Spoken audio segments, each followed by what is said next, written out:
Good. Yes. Welcome to this live stream. I'm trying to do some live stream again and to see how it works. What is if I can actually do this. So the reason is that it is 4 years ago since we started with the Figaf IRT tool and trying to make a test tool that made it possible to do PI development a lot easier, trying to make the testing process simpler and see what's actually going on. And so today on our daily stand-up, the developer said, yes, our first developer said it was actually 4 years ago that he started timing or registering time on the project, and made me reflect probably a pretty good idea to go and look at what the initial idea we had back then and how it all scaled up.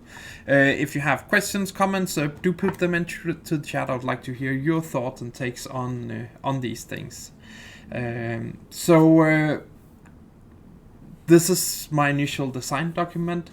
When I look at the records, it was created at this point in time.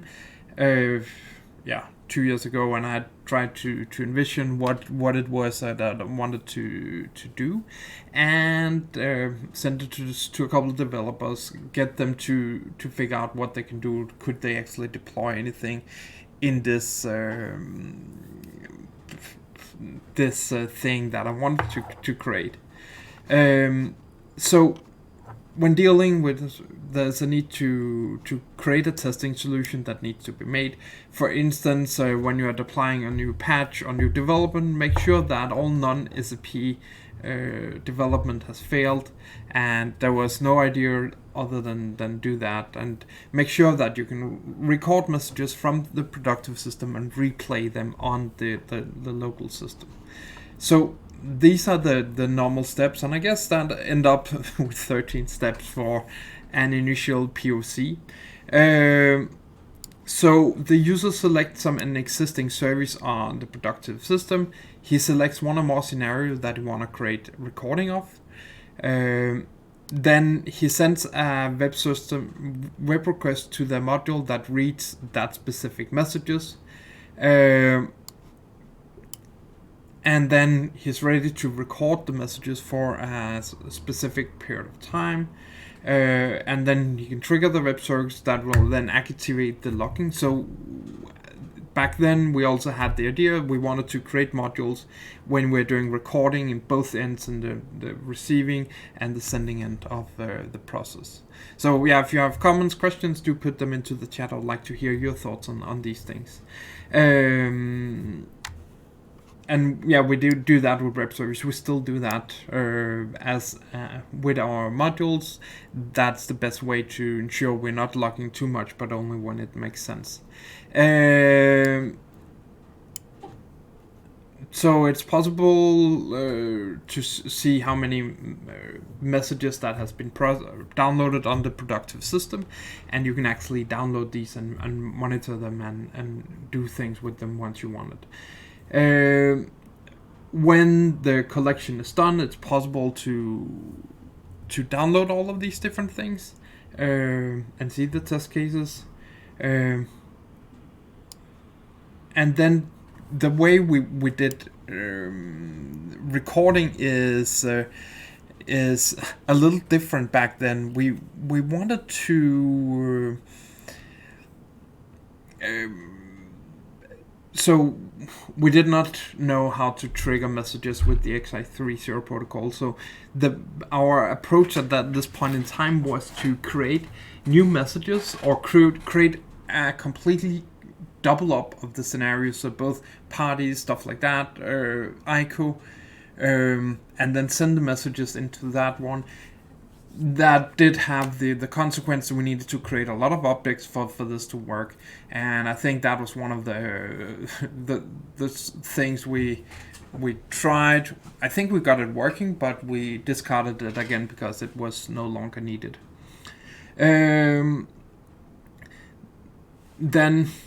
we have this option that the user needs to be able to do comparison XPath validation of messages, so you can go in and say, hey, please ignore this specific instance. We don't want that anymore. And then we had this message that should be sent into the GMS once we're testing, and downloaded them with the Figaf tool. And then we they should be saved to another.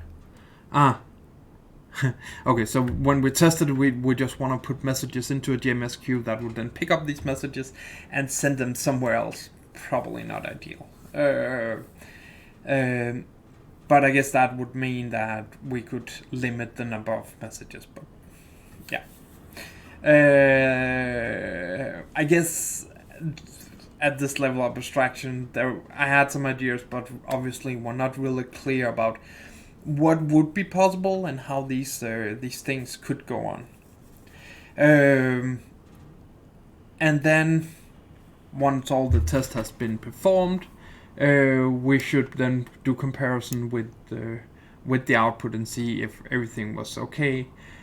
And then it should be possible to get a report that said, hey, these are the things that is actually changed and what we need to fix in this case. I had, so in the beginning, the first couple of these ERT2.1 was all deployed on the PI system. So once we installed it, we had two modules. One was an agent module that contained all the code, the PI adapter mode, JDBC, web services, so you can create web services and run these locally. And then the other component was a J2E component with all our databases, web module in and stuff like that. And we was also thinking about some adapters at that point, so I really don't know why this was the case. We had an Amazon image that we just wanted to give developers access to, so they could start developing with this. At that point in time, we did not have our own SAP license and could not use that for any testing. I wanted to describe some of the terminology used in this process. That's the part about adding adapter, start recording. I guess these could probably be explained a little more into depth. We talked about ICOs. And then we have some use cases here about when this makes sense to use, what you need to use in this case. Obviously a lot of spelling mistakes. So you should be able to log in with some systems, and then you can create a change list and manage this. And we have the step for selecting a test case. We have something about how do you record. The way we did development at that point in time was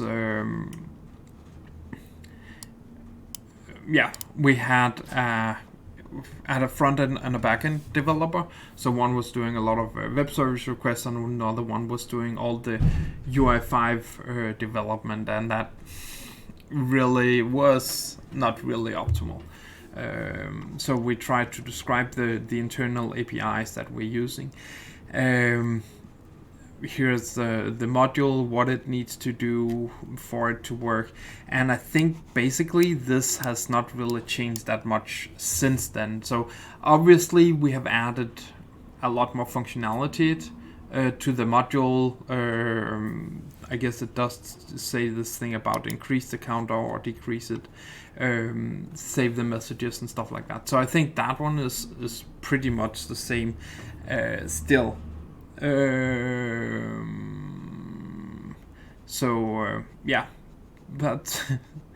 I think we changed the namespace from regress to ERT. For some reason we did that, and here we're then trying to describe all the APIs we have. We had just a single configuration service, not ideal. I guess we had a agents configuration.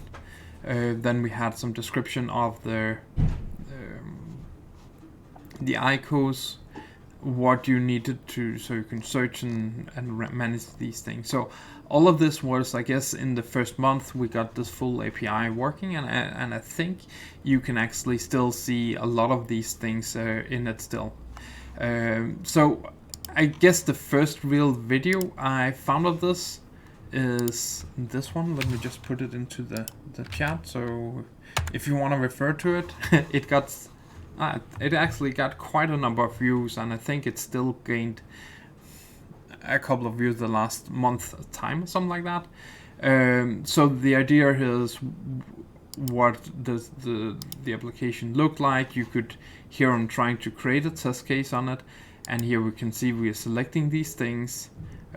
We have the option here to specify what kind of migration and test cases that we have, and how these things are going on. Trying to specify it, and I guess at this point in time we already had splitters running. We can see the number of current recordings. We can see we got in and outbound messages for this thing. And then we can see here's the list of the migration test cases that we had. We can see it's able to extract the partner ID, put it into the message, extract it, and then we got a test case for this specific ICO. We can see the different messages, we can view the differences. And this point in time we did not have the visual comparison that we have now created, so it was a little different monitor the thing. I do like the switch from one side to the other. That looks pretty cool. We did have the Excel report that generated a list of what was actually the differences between these two things. Yeah, so I think that one's probably not one of the things that we have not changed that much. Obviously we have added some more functionality, extra tabs depending on what is needed for it. And then we got, so here we can just see all these different test cases. So we got both migration and regression tests, and so I guess that this was about a year after we created the initial version, and I just mixed it up in the hotel room in Las Vegas. So obviously this is a couple of iterations old compared to what we have now. We got a much cleaner look and feel that looks much more like SAPs. We have tiles, we have so our synchronization is way better. It makes it a lot easier to do synchronization. You can just select an ICO, record test messages, start the recording, and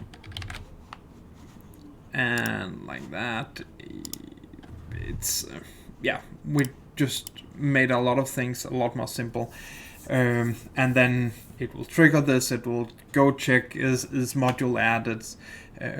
So a lot of these things that you previously had to do manually, we can now automate, make it a lot easier, simpler for the user to actually enable these things and then manage it. So I think we have succeeded in creating this.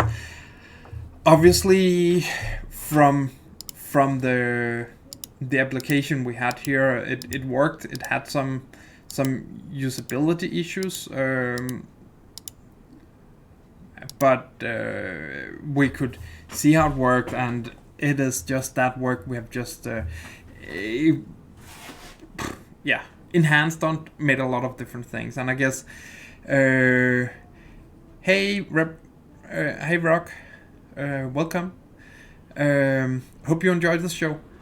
So obviously over 4 years you start out with an idea, you talk to customers, explain it, get some feedback, figure out some things that could be improved, and you want to make a lot easier or simpler to run these things. So I've learned a lot in this process, also about managing changes, managing teams, figuring out what needs to happen, and how you actually build the product, what needs to be in it, and still learning. There's a lot of things that I learned. I guess one of the biggest things is that last year it was all about, or I guess the last year, one of the things we've been most focusing on is all the life cycle around the change management, governance, all this part of things that we've been working on automating. Whereas until that time, we had just focusing on making testing. So we had just used a small subset of that functionality. And then over the last year, we haven't been talking that much about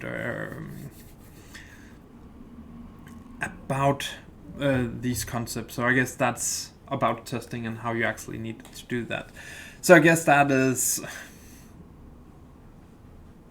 not optimal, but on the other hand, you evolve, you create a product that contains a lot of different aspects, part of you. So yes, that was my 4-year IRT Universal Edition. We're now running a couple of clients. They're using it, saving time with the testing. So I guess the idea is that it is possible to create test cases in this format, and yeah, we did get a lot better UI and a better user experience in this process. I guess see here we only have 7 icons in, and I think we did obviously have some challenges once we reached a couple of thousand icons that we needed to refactor a lot of things, and oh well, it worked. We learned a lot in the process. So I hope you enjoyed this 4-year anniversary edition of the podcast. So or ERT tool. So yes, thank you for watching. Hope you enjoyed it. Bye.